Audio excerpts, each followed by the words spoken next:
Dear students, अस्सलाम वालेकुम। उम्मीद है आप खैरियत से होंगे, ठीक ठाक होंगे। स्टूडेंट्स, इस लेक्चर का टॉपिक है द फ्यूचर परफेक्ट टेंस। जैसे कि नाम से ही जाहिर है, the future perfect tense. Future के माने मुस्तकबिल, परफेक्ट के माने मुकम्मल, यानी कि ऐसा काम जो कि मुस्तकबिल में मुकम्मल हो चुका होगा, उस काम के बयान के लिए द फ्यूचर परफेक्ट टेंस इस्तेमाल किया जाता है। आइए तफसील से देख लेते हैं ये टेंस किस किस्म के कामों के लिए इस्तेमाल किया जाता है। सबसे पहले किसी ऐसे काम के बयान के लिए जो मुस्तकबिल में किसी दूसरे काम के शुरू होने से पहले मुकम्मल हो चुका हो। फॉर एग्ज़ाम्पल, डॉक्टर के आने से पहले मरीज़ मर चुका होगा, डॉक्टर का आना बाद में है, मरीज़ मर चुका होगा, ये काम पहले है। अभी ये काम जो कि पहले मुकम्मल हो चुका होगा मुस्तकबिल में, इस काम के लिए इस्तेमाल होगा द फ्यूचर परफेक्ट टेंस। और ये जो बाद वाला काम है, इसके लिए इस्तेमाल होगा the present indefinite tense. English में कैसा होगा? The patient will have died before the doctor comes. The patient ये सब्जेक्ट हो गया, विल हैव डाइड, विल या शिल के बाद हैव और उसके बाद third form of the verb. ये निशानी है इंग्लिश में द फ्यूचर परफेक्ट टेंस की कि विल या शिल, उसके बाद हैव, उसके बाद third form of the verb. Before the doctor comes, the doctor ये सब्जेक्ट हो गया, द डॉक्टर सब्जेक्ट है और कम्स ये first form of the verb है। तो इस मिसाल से ये बात बिल्कुल वाज़ेह है कि मुस्तकबिल में दो काम हों, उनके मुकम्मल होने का ज़िक्र हो। जो काम पहले मुकम्मल हो चुका हो उसके लिए द फ्यूचर परफेक्ट टेंस, और जो काम बाद में मुकम्मल हो चुका हो उसके लिए द प्रेजेंट इंडेफिनिट टेंस। ये याद रखना कि द प्रेजेंट इंडेफिनिट टेंस इस्तेमाल होगा, द फ्यूचर इंडेफिनिट टेंस इस्तेमाल नहीं होगा। नंबर 2, किसी ऐसे काम के लिए जिसके बारे में ख्याल हो कि वो ज़माना माजी में मुकम्मल हो चुका होगा।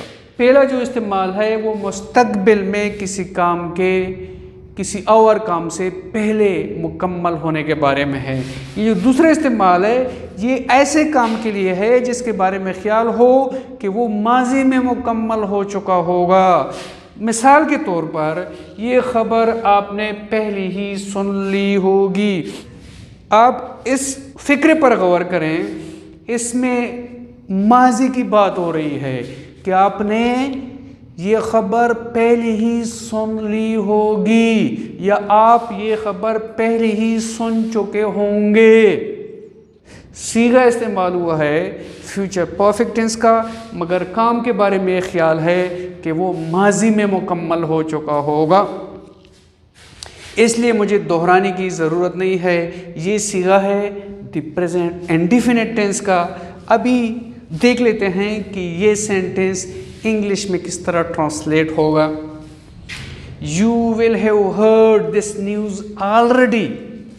विल हैव हर्ड, विल या शिल सब्जेक्ट के बाद, उसके बाद हैव, उसके बाद third form of the verb. ये इंग्लिश में पहचान है या बनाने का तरीका है द फ्यूचर परफेक्ट टेंस का। और उसके बाद so I need not to repeat it, it is the present indefinite tense. तीसरा इस्तेमाल कैसा है? ऐसे कामों के बयान के लिए जो मुस्तकबिल में मुकर्रर वक्त पर मुकम्मल हो चुके हों। मुकर्रर वक्त का ज़िक्र हो और उसके साथ ये ज़िक्र हो कि उस वक्त पर ये काम मुकम्मल हो चुका होगा। मसलन, मैं 1 बजे घर पहुंच चुका हूँगा। आई shall have reached home before 1300 hours.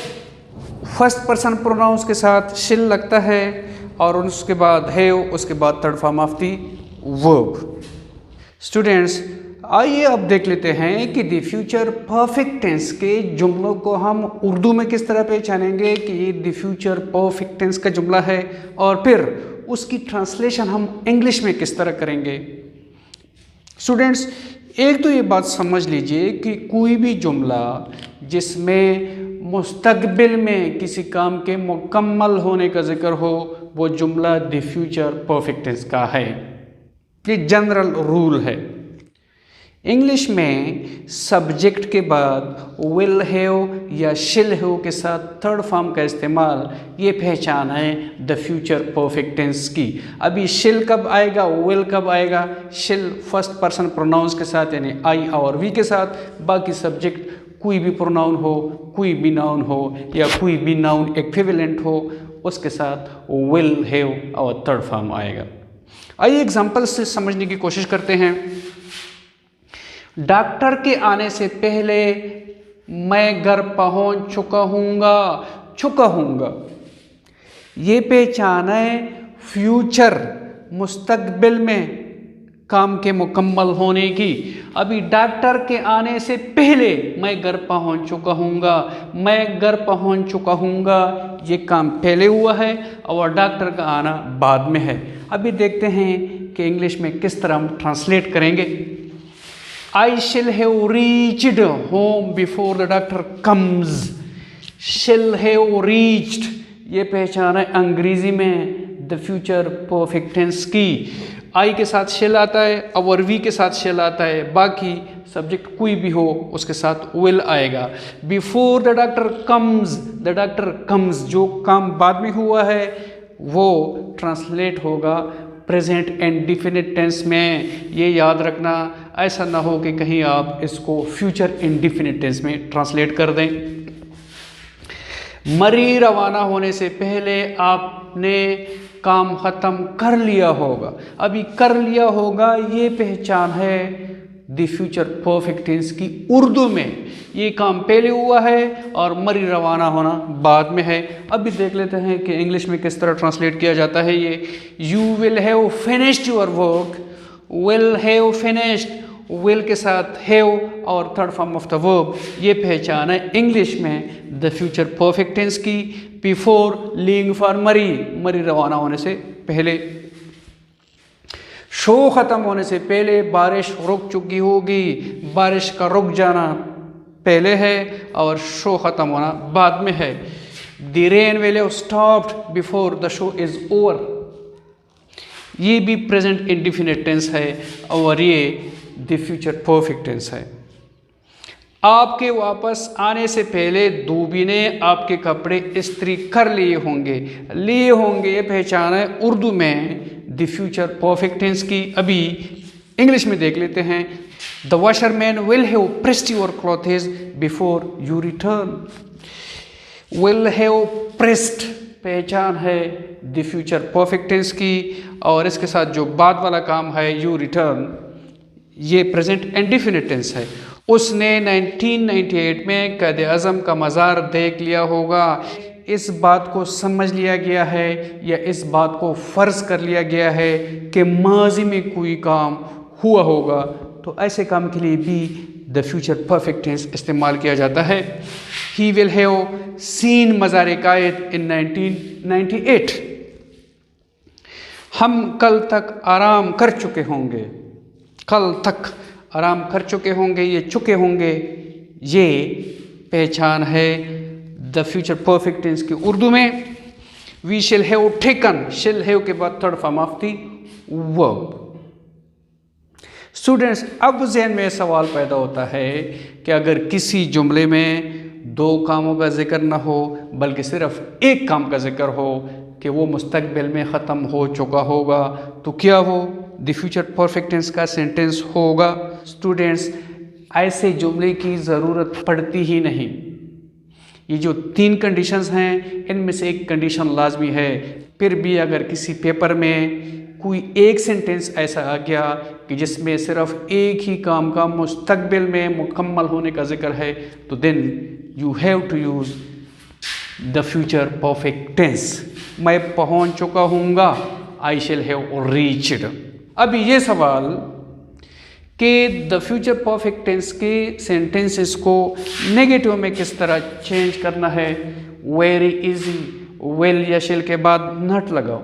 I shall have reached, I shall not have reached. You will have finished, you will not have finished. The rain will have stopped, the rain will not have stopped. The washerman will have pressed, the washerman will not have pressed.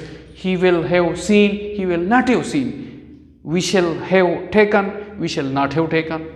The future perfect tense के sentences को अगर सवालिया बनाना हो तो क्या करना होता है, सबसे पहले विल या शिल को इधर लगाना होता है, उसके बाद सब्जेक्ट, उसके बाद हैव के साथ थर्ड फॉर्म, उसके बाद बाकी सेंटेंस, उसी तरह आखिर में सवालिया निशान।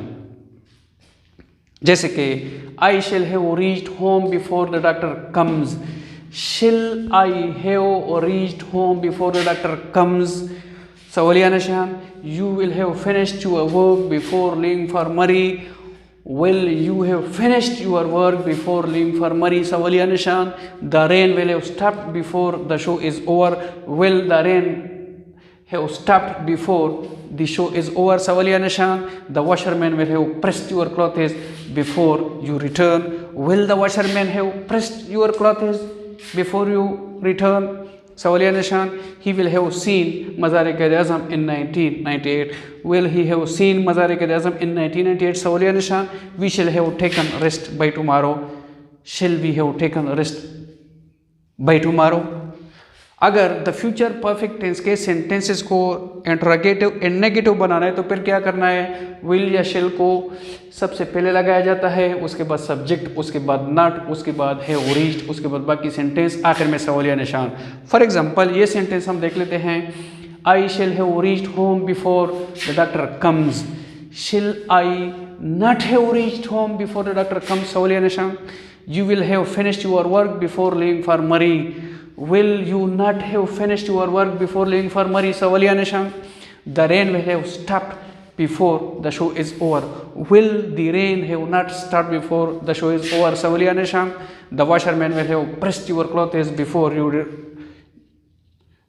return, will the washerman not have pressed your clothes before you return। he will have seen मज़ार-ए-क़ाइद in 1998, will he not have seen मज़ार-ए-क़ाइद in 1998। we shall have taken rest by tomorrow, shall we not have taken rest by tomorrow। अगर lecture पसंद आया हो तो मेरे channel को subscribe कीजिएगा और bell का आइकन प्रेस कीजिएगा ताकि मेरी आने वाली वीडियोज़ आप तक बर वक्त पहुंच सकें। शुक्रिया।